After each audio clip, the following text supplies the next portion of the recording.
అంగన్వాడీ చిన్న ఓపిక పట్టాలి. చిన్న ప్లీజ్ తోసుకోబాకండి, కొంచెం పక్కరండి అయ్య గారు. వాలంటీర్స్ కొంచెం ఎన్నికరమ్మా. దేవాంశ్ పుట్టినప్పుడు బ్రహ్మణి చెప్పింది చాలా స్పష్టంగా, మొదటి 3-4 సంవత్సరాలు కీలకమైన సంవత్సరాలు. బాబుని జాగ్రత్తగా చూసుకుని వాళ్ళకి అవసరమైన టాయ్స్ అన్ని ఇచ్చి కొంచెం ఆలోచపరిచే విధంగా చేస్తే చాలా మార్పు వస్తుంది.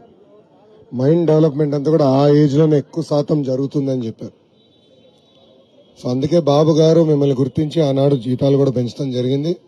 అప్పుడే పెరిగింది తప్ప మళ్ళీ దాని తర్వాత పెరగలేదు. ఆనాడు మీరు అడిగారు, పక్క రాష్ట్రాలకి ధీటుగా ఇవ్వండి అని మీరు కోరారు. బాబు గారు ఇష్టం జరిగింది.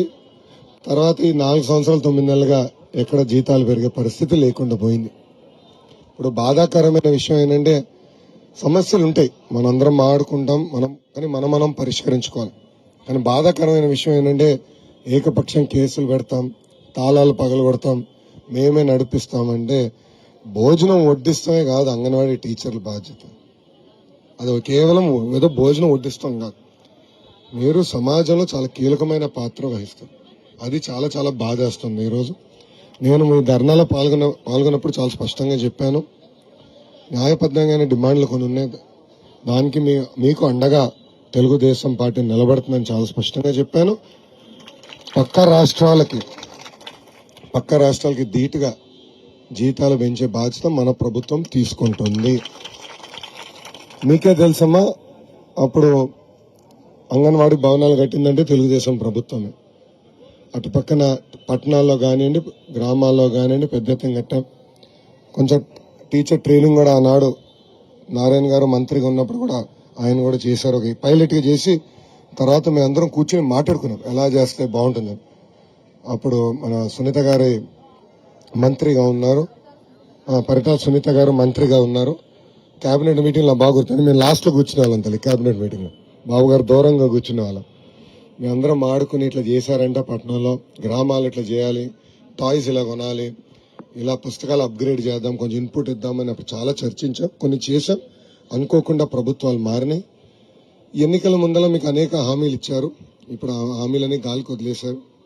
మీరు శాంతియుతంగా గౌరవప్రదంగా ధర్నా చేస్తున్నారు, ఎక్కడ law and order problem create చేయకుండా చేస్తున్నారు. దానికి మీ అందరికీ నా హృదయపూర్వక ధన్యవాదాలు.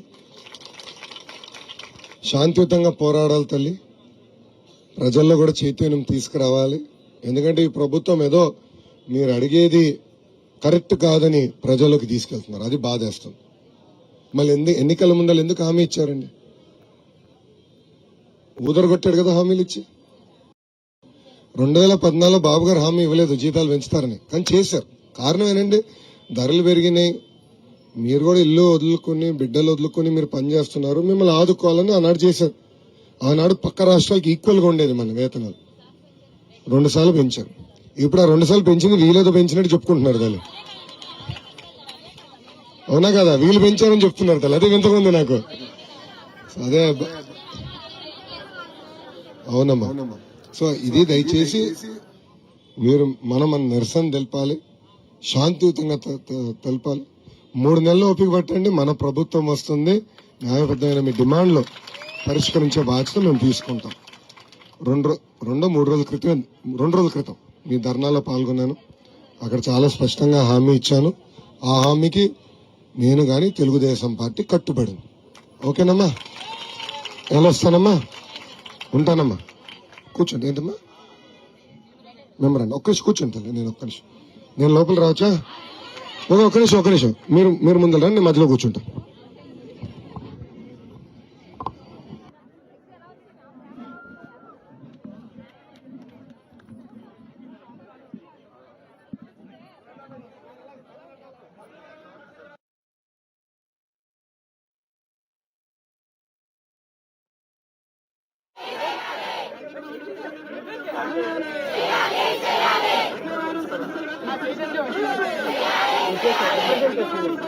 అలా పట్టుకోండి అమ్మా, అలా పట్టుకోండి, రిప్రజెంటేషన్ పట్టుకోండి.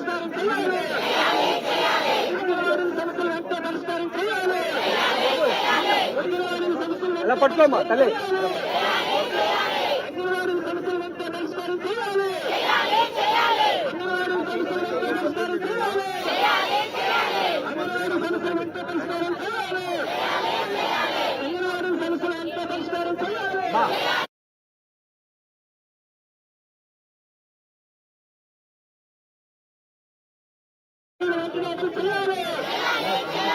అంగన్వాడీ సెంటర్లపై జగన్మోహన్ ప్రభుత్వం దాడిని ఖండించండి.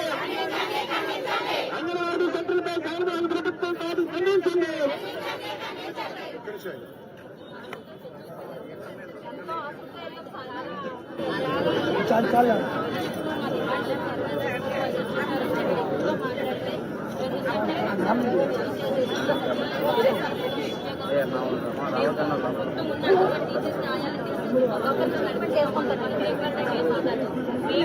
భయపడిస్తాము, కేసులు పెడతాము, జైలుకి బాబు గారిని ఎట్లా జైలు పంపించారు మీరు అందరూ చూసారు. నా పైన SC case attempt murder case పెట్టారు మన పైన. వీళ్ళు ఇదే పనమ్మా, ధైర్యంగా నిలబడి 3 నెలలు ప్రభుత్వం పోతుంది, మన ప్రభుత్వం వస్తుంది, ఇబ్బంది లేకుండా చేసే బాధ్యత నాది.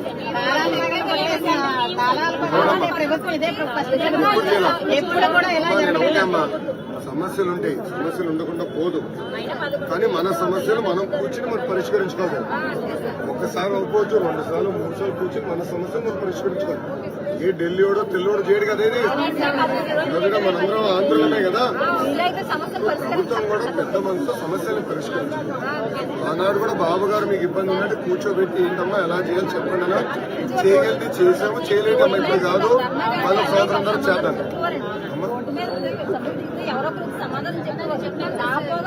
అమ్మా నేను ఒక్క మిమ్మల్ని అందరూ కోరుతున్నా,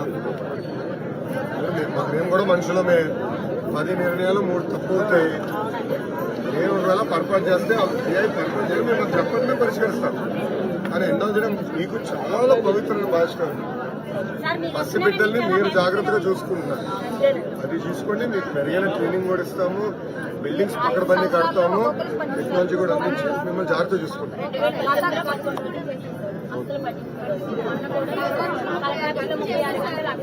తెలుసా మనకు చెప్పారు.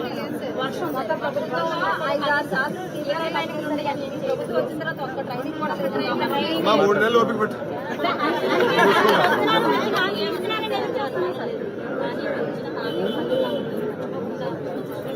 ఇప్పుడు మీరందరూ రికార్డ్ చేశారు, కెమెరాలు ఉన్నాయి, మా వాడు లైవ్ లో రికార్డ్ చేశాడు. సో మీకు ఆ ప్రాబ్లం నా దగ్గర ఉండదు. ఎందుకంటే ఒక నిమిషం, పరదాలు ఈ ముఖ్యమంత్రిలా పరదాలు కట్టుకుని తిరగాల నా కోరిక లేదు. మళ్ళీ 29 ఎన్నికలు నేను రావాలి కదా, అప్పుడు మీరే అంటారు కదా, అయ్యా మీరు హామీ ఇచ్చారు ఎందుకు చేయలేదని అడుగుతారు కదా. ఆ పేరు నేను మీద పడదు. మీరు అదే అంటున్నారు కదా, గతంలో ఆయన ఇచ్చిన హామీ మీరు అడుగుతున్నారు, అదే చూసుకుంటాను. ఓకేనమ్మా.